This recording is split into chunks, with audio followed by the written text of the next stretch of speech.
Shalom et merci à vous de me donner l'opportunité de présenter ma musique voilà, à travers votre plateforme. Je tiens à vous dire merci. Donc pour me présenter, moi je suis Grace Palais. Grace Palais c'est mon nom d'artiste, mais c'est aussi mon nom au quotidien. Hein. Grace est mon prénom, Palais c'est mon nom d'épouse.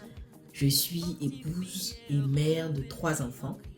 Je bénis le Seigneur. Donc, je suis écrivaine, chantre, créatrice de contenu et j'ai un côté pasteur aussi parce que j'ai eu la formation pastorale, mais dans le but de bien mener mes activités sur Internet.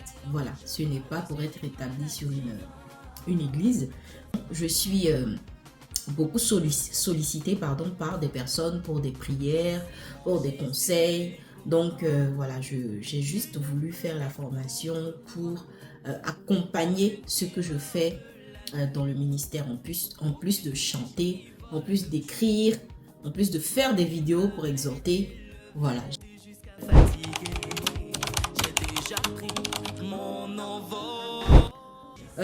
Déjà moi, je n'avais pas forcément en tête que j'allais servir le Seigneur à travers la musique, etc. ou l'écrit. Non, je sais que depuis que je suis petite, j'aime écrire.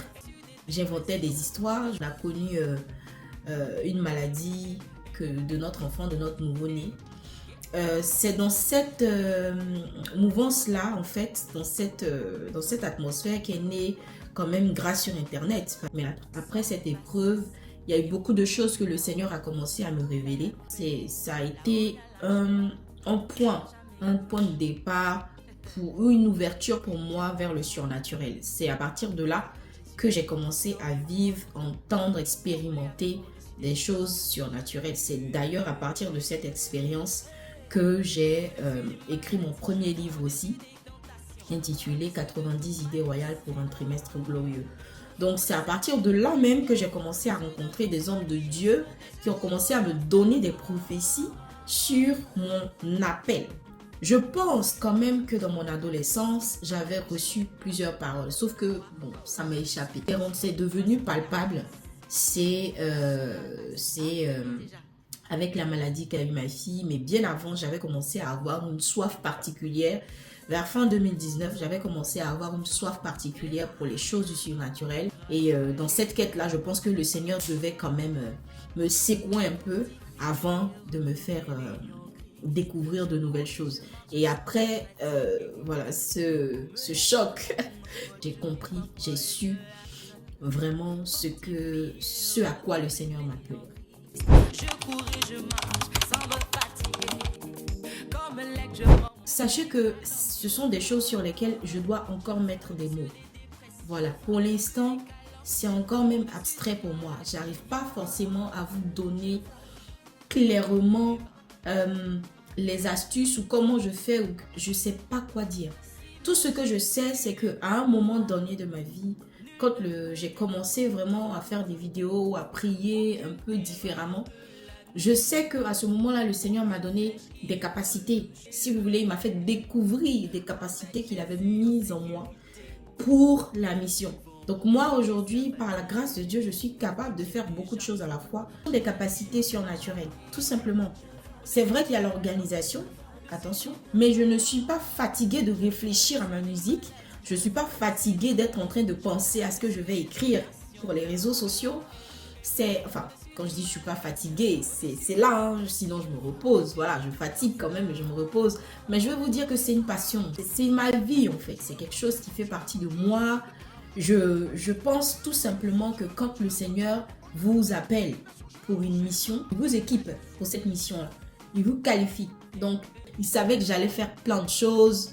Et donc, je pense qu'il a bien voulu m'équiper pour tout simplement. Voilà. C'est une question, certes, de capacité surnaturelle, mais aussi d'organisation. Mon époux est d'une grande aide, précieuse.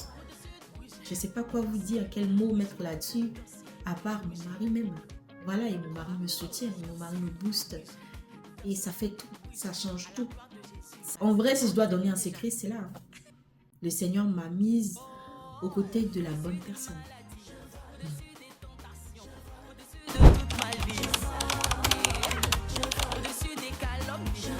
c'est l'évangélisation à travers la musique.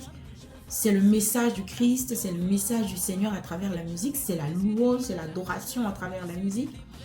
L'orientation que je donne à ma carrière musicale, à mon ministère, j'aime surfer sur différents styles. Je ne suis pas rap pour l'instant, je ne sais pas chanter rapidement.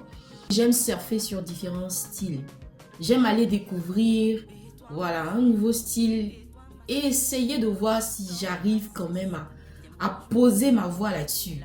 Et donc, je dirais que spirituellement parlant, je suis une servante de Dieu qui ne fait pas que chanter. Voilà, j'ai un ministère derrière. Hein. Bah, déjà, c'est un ministère. Donc, je ne fais pas que chanter. Je prie, j'exhorte. Je fais des vidéos pour exhorter, qui prient pour les gens. Donc, je ne suis pas... C'est cette orientation. Je ne sais pas si je dois... Comment définir ça clairement, mais une orientation spirituelle où je ne vais pas faire que chanter. Voilà, chaque fois je recherche quelque chose de plus et donc le Seigneur m'a donné aussi des targets. Hein.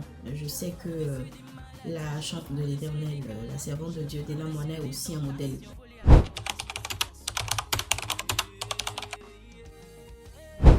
La servante de Dieu, Dena Moana, est un modèle de ministère pour moi.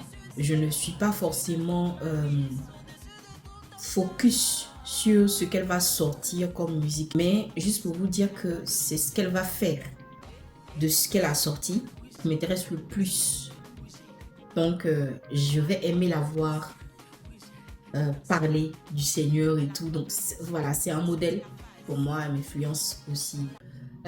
En termes de serviteur de Dieu, moi, je commence par mon pasteur personnel qui m'a aidé à grandir dans la foi, qui m'a béni, baptisé et qui a été d'un grand conseil pour moi, pour le pasteur Jonathan Kla, l'apôtre Stéphane. Sur Internet, je ne peux pas ignorer l'impact du pasteur Mohamed Sanogo sur moi.